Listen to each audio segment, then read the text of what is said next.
What is good, YouTube? Welcome to the channel. If you're new, make sure you subscribe. You enjoy the video, make sure you leave a like. Today we got a good one, man. We'll be taking a look at the SH Figuarts Super Saiyan Vegeta. We're gonna be doing an overall review. We're gonna look at paint detail. We're gonna see how it holds up compared to other figures in the market right now. So if you do happen to enjoy the video, make sure you leave a like. Let's go and get into it. And here is the figure we're gonna be talking about today. And this figure right here, man, before I even say anything about it in the review, I've had it in the past, had it in my past collection, I think like twice. I had it, actually no, I think it was even 3 times.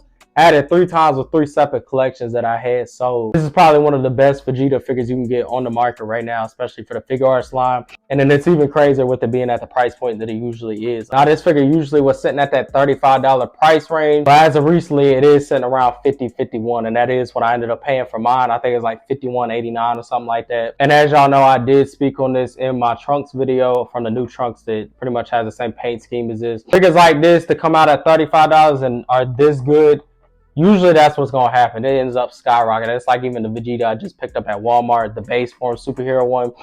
That thing's sitting at like $49 right now as we speak. So it definitely is crazy to see it sitting at that price right now. You might get lucky and be able to find it like Walmart or something, or Target. I know that they do get them in with the other Figuarts that they do get. So you might get lucky and find one for $35. Unfortunately, I didn't. I had to pay that $51, but it is what it is. I definitely feel like it is one of the best Vegeta figures out there on the market as of right now. But with that being said, I'm going to start talking y'all's heads out. Let's go and get into the review. And here we are, man. I'm finally glad to be able to get around to do the review on this thing. I've been definitely wanting to take it out of its box. The thing just looks way too large, especially when it's displayed. And as a matter of fact, I got so many figures right now that have been taken out of the box that I got to review for y'all. It's just completely insane. So if you are new and this is your first video, make sure you subscribe. I got so much heat coming to the channel for y'all. Outside of the box, again, SH Figuarts knocked it out the park. Well, I should say Tamashi knocked it out the park. I feel like the colors are on point with the dark blue in the back. Well, I wouldn't say, yeah, I would say, is it a royal blue? It's picking up like it's a royal blue, but it's a little bit lighter than the royal blue. But you got the blue in the back, which is very fitting, which obviously matches perfect with Vegeta and the Saiyan armor. But again, you got that nice blue in the back. I'm loving how premium these packages have been looking, and how they even updated the package itself. Like this one has more of that off-white tone to the white instead of that flat-out pale white like my background here. As you can see, there is a big contrast difference with the whites. You got Vegeta on the front of this box. And then, of course, on the left side of the box, we got SH Figuarts and then Vegeta and writing on the side. At the bottom, we're going to have all the company logos. Nothing new there. Coming in on the sides, I say this in every single video, there's going to be nothing new on the sides. It's pretty much the same with all Figuarts. Coming in at the back of the box, we do have some displayed poses on the back of the box, as well as some information about the figure itself. Also has some warnings down at the bottom. With that being said, let's go ahead and get to the figure itself. But before we even get into the figure, here we are, probably my favorite part of the video, and even my favorite part of Figuarts in general, the accessories. Now, obviously, with this figure, you're not going to get as much because this is a $35 figure at the end of the day. But for what it is, you are getting a decent amount for the simple fact that they do give you the cross arms effect. I feel like that is still one of the coolest effects that Figuarts did make for the figures, is that cross arm effect. The first thing we are going to get into is the hands itself, and obviously, pretty much on any figure that you're going to get, even at a $35 price range, you're going to be getting, obviously, the key blast hands. And these pretty much come on almost every Figuarts figure at this point. But nonetheless, it is cool to have. Coming into these hands right here, we have almost some gripping hands. You can either use these as gripping hands, or you can use them as, again, another key blast hand, more of a closed look. Like I say, you have either one of those options.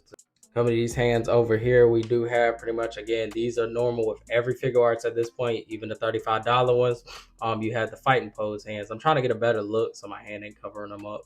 But as you can see, that fighting style hand. So you do have that option with this Vegeta as well. These pretty much are normal with any figure, whether it's Vegeta. I don't think Frieza has them, but pretty much Vegeta, Goku, all those figures pretty much have those fighting style hands. This hand right here is pretty much specific to only this figure, and everybody knows what this is. Everybody knows that this is Vegeta's typical hand motion when he's feeling cocky, whether he's about to fight somebody or whether he's winning. He definitely uses this a lot. But nonetheless, you do have that hand option. It's definitely cool to have, considering that is Vegeta's typical hand motion.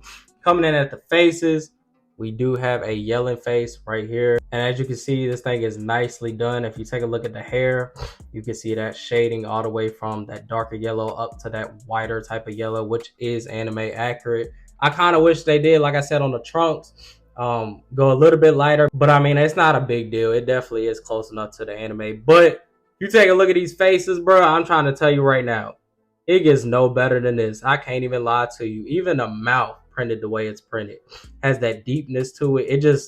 it adds more to the value of the figure itself. When the face isn't, I feel like that's why this thing is sitting there with it's sitting there. I'm not gonna lie. This figure was a $35 figure. If you're looking online, you're not gonna get it under 50. I'm telling you right now. If you get lucky, it might be 45, or you might get it loose for like 40 or something like that. Unless they reissue it or you catch it in Walmart for that 35 limit, you're just not going to get it again for that price, right? It's just too good of a figure. And then I remember back when they had announced this thing, a lot of people that had the original version of it was talking crazy about it. But yeah, as you can see, everybody bought it. And then even the people that said, oh, they wasting their time re-releasing stuff, went and bought this figure. Now they selling their old Vegeta. Now you seeing the older one, the Super Saiyan 2.0, going for like 60, somewhere like 50, 60, something like that, which used to go for like 100 something. Figuarts prices be blowing me, bro. It'd be too funny. But coming at this face, we do have that typical smirk face, and I swear that looks just like Vegeta. Even if you look at the 3D printed eyes, as you can see, it has the black circle around the eyes. I mean, if you look at a figure like this, and then even like I said, the old 2.0 one, and you compare it, bro, it's just night and day. These figures have definitely advanced compared to, even if you look at the same rays on Earth Goku. Yes, I feel like that figure still holds up to this day, but if you look at the face compared to figures like this, and even the superhero Vegeta, it's not there. It's not on point. I'm telling you. Even though they definitely do look good and still hold up, it doesn't compare. I'm sorry, it don't. But you do nonetheless have that smirk face, which is typical for Vegeta. And like I said, using this hand effect, that goes perfect together, as you can see. The last accessory that we do have is the cross arms effect. And then like I said, and I am glad that they did include this with the trunks and this figure, considering if you look at the superhero Vegeta, it doesn't have this type of effect with it at all, because it definitely is a perfect piece to have with the Vegeta figure. But if you take a look on the back, you can see where you can plug it in. It's very easy to plug it in. I might do it in this video, I might not. But all you have to do is just pull the R's off around the bicep area, just plug it in. It does give you a little bit of trouble, but if you do it right, you will be able to get it on there quickly. But nonetheless, it is painted nicely. There is no run or nothing like that on it. And yeah, that'll pretty much wrap up all the accessories. If I were to give all the accessories a rating, I would definitely straight up give it a 10 out of 10. There's no ifs, ands, or buts. All the Vegeta faces look just like Vegeta. The 3D printing there, the shadings there. All the hands is on point. They're painted perfectly. I have nothing negative to say about it. I give it a 10 out of 10 on the accessories. And with that being said, let's go and get to the figure itself. And here it is, man. And I'm trying to tell you right now, none of y'all can tell me right now that this thing does not look just like Vegeta. If you look up close, bro, I'll try to tell you that is straight up Vegeta. There's no ifs, ands, or buts about it. I love the line work that they did on this face as well. And then of course the shading in the hair, you have it going from that dark yellow to that lighter yellow. It definitely has a cooler look when you had the figure at certain angles. As you can see, like right there, it actually makes it look like it is glowing if you have a certain lighting. It just definitely complements the figure itself, and even the colors on the figure itself. Because if you take a look at this and compare it to that older Vegeta figure, it definitely has different colors on the entire figure. The white itself on the Saiyan armor is more of a off-white as compared to that pale white. This is more of a peanut butter, almost gold look as compared to that more washed out yellow look. And as you can tell, the blue has more of a royal blue color as compared to that yellow blue. And it even reminds me a lot of a blue Sharpie. I'm pretty sure everybody knows what a blue Sharpie look like when you use it. It has more of like a purple tint with a royal blue color to it. And that's how this thing looks when you have it at certain angles and different lighting. Going all the way down to the feet, as you can see, toes are painted with that peanut butter color as well. And then again, you get that off-white white on the boots itself, and like I said, the gloves. All the way around, this figure is painted perfectly, and I'm not gonna lie, to me, with my personal preference, I feel like this is way more anime accurate compared to the other 2.0 Vegeta. I feel like honestly that one's a little more based on the manga if you look at the colors and compared to a manga color. It definitely looks closer to that as compared to this, which I feel like pretty much ripped straight out of the anime. I ain't even finna sit here and gas this figure or nothing and just keep going over the paint with y'all. I'll just go straight up give it a 10 out of 10. I've had the figure 3 times in the past. Every single time I've got it, same deal with the paint. It just looks perfect to me. There's no run spots on the paint, and again, it just has that more anime accurate color to it. The face is on point, and I'm loving the hair. Like I said, I gave it a 10 out of 10 with the paint and the detail. I ain't even finna waste y'all's time with that because I've had it 3 times in the past. With that being said, let's go and get into the articulation. Without further ado, let's go ahead and take this off. Pretty much making this figure not dead stock no more. And there it is off. What's crazy to me is I've had this figure 3 times and I've never went like full into the articulation. I never really tested it, nothing like that. I would always put the cross arms effect on and just throw it in the corner standing up. So this definitely is going to be interesting to me for some fact. I never really messed with the articulation. I would guess it's going to be just like the Super Saiyan Trunks that just came out too. But nonetheless, we are going to take a look at it. Coming in at the neck. Oh my God, bro. Bro, that's crazy. What? I don't think the trunks had that much articulation in the neck for going up. This reminds me a lot of that scene where he's standing on the rocks in the rain, bro.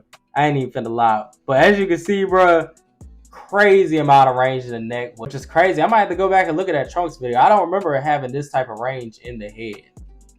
That is crazy. So you do get that much going up, going down, just like the Trunks. Now, I do remember the Trunks having a lot going down. As you can see, it does have a lot. And I did notice on a lot of the Goku figures, when you put the head down like this, the faceplate usually likes to pop off. With this figure, you don't have that problem.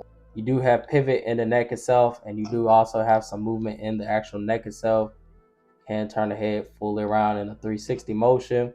Coming out to the arms, we do go up about that much.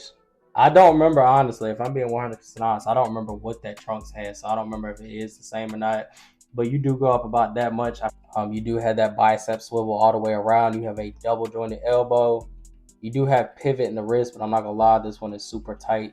Never mind, there we go. So you do have pivot in the wrist. The arms do come all the way down. They do rotate all the way around. The arm does hinge up and down, and you do have a good amount of motion going to the side like that. You see, it is a little gappy back there, but I mean, if you're gonna be having it posed in the front, you're not really gonna see it. So we do have that amount of articulation in the arms, which definitely is decent. Now with the torso, it is crazy because you can pop it up a little bit, as you can see. And then you could bend it over a good amount. Pause. Had the same issue in the Trunks video. Started sounding real crazy. But he do got about that much bending over. Pause. And then going back, we do have about that much. It does have the same problem the Trunks has. And that was a question I did have in that video. It's crazy that I pretty much answered my question that I had in that video. Because I've never really messed with the articulation with this figure every time I had it. But as you can see, it has the same problem that Trunks one does. It gets real gappy in the front. But I mean, if you wanted to, you could push that down. And he still has a good amount of range going back. Pause. Bend it back over. Pause. I don't know why everything gotta sound crazy when I'm saying it. Coming down to the legs. See, I ain't even finna, bro. It is what it is. Twist all the way around. Nope. See, that even sound crazy, bro. But he do twist all the way around. As you can see, a full 360 motion there. Coming out to the legs. I wonder if this is even, yeah, even this right here has some, cuz, what's going on? Pause. What is up with that gap, bro? Why they doing Vegeta? It ain't even funny, bro. What they doing to this man? So you do have some motion right here in this part as well, but I'm being honest, I wouldn't even mess with it. I'm making Vegeta look bogus out here. I ain't even finna lie to you. But coming out to the legs, you do have about that much going up to the sides. I feel like this is what a lot of people hate about the 2.0 Vegeta body. As far as when I used to watch reviews on these things, a lot of people say that they hated the fact that you can't really get much range going up to the side. But to me, it is what it is. Coming down to the legs. Bro, I know that did not just happen to me right now. I ain't even gonna lie, that's crazy. I ain't never had that happen to me with no Figuarts. That is crazy. That is crazy. Popping off on me in the middle of the video is crazy. Well, as far as going up forward, I wouldn't push it too much because as you've seen twice, that jump just popped right off. Going back, we do have about that much. How does it have more going back than going? Okay, whatever, that makes 0 sense, but all right. We do have a thigh cut right here. It is a little stiff on mine, so you can get more range out of it, but mine's a little stiff, so I'm not gonna push it. Coming down to the knees, we do have a double jointed knee on both sides. Coming down to the feet, it does go down about that much. Goes up about that much. We do have some barely, I ain't even finna lie to you, it's barely in there. Let me try this one. Yeah, no, not really. And then of course we do have that toe joint right there. But yeah, man, and that'll pretty much wrap it up with the articulation. I ain't even finna lie to you. With the articulation, I might have to give it like a, I don't even know for real. Let me think. I might have to give that joint like a 5 out of 10, somewhere like that. Probably like I say a 5.5. I feel like that's fair. I ain't even gonna lie. I feel like the Trunks might have a little bit more articulation, which is weird considering it's the same body. But you know, it is what it is. But like I said, I'm gonna give it a 5.5 out of 10 with the articulation. I thought it was gonna be a 10 out of 10 because I ain't gonna lie, we started off good with the top of the head. You got a good amount of range in the neck going up and down. Again, the torso has a good amount of range, but really what throws it off for me is that ugly gap in the front, the ugly gap in the back. But if you end up pushing the stomach part forward, he ends up looking like he got a BBL. And on top of that, we have that horrible leg design. And don't even get me started with the feet. There's pretty much no articulation there. So I'm honestly gonna have to give it a 5.5 out of 10. which is crazy to me because, like I said, I've owned this figure 3 times, and every single time I never really messed with the articulation. I'm kind of glad I didn't back then, because now I look at this figure a little bit differently than how I used to, because it was a 10 out of 10 on my scale. But now my perspective on the figure has kind of changed. But before I do end this video, I did want to do a size comparison beside Goku, because I mean, you can't have Vegeta without Goku. But as you can see, man, they definitely scale perfectly together. And with that being said, that pretty much is going to wrap up my whole entire review on this figure. Now, if I had to give this thing a rating 1 out of 10, honestly, the articulation kind of threw me off. It used to be a 10 out of 10 for this figure, I ain't finna lie. But I'm gonna have to knock it down a little bit to at least, I say at least a 8.5 out of 10. Because this figure, at the end of the day, if you're someone who doesn't really pose your figures like that or having no crazy unique poses, then this really isn't gonna matter. You're not really gonna care about it at all. But if you're somebody that really likes to get unique poses or crazy poses out of your figure, or have them pose up fighting each other or something like that, then you're going to care about a situation like this. So I kind of got to put it in the ranking. But if we took the articulation off the table, it would definitely be a 10 out of 10, but I got to be fair about it. But with that being said, man, everything else on point. The color is there, the paint detail is there, the shading is there, all the 3D printing is there, because even with the bogus articulation, it definitely is a great figure nonetheless. So I definitely recommend this figure if you are in the market and looking to pick one up. Y'all let me know what y'all think about it down in the comments. If you did enjoy the video, make sure you leave a like. If you do, make sure you subscribe. Till then, I'm out. Stay tuned.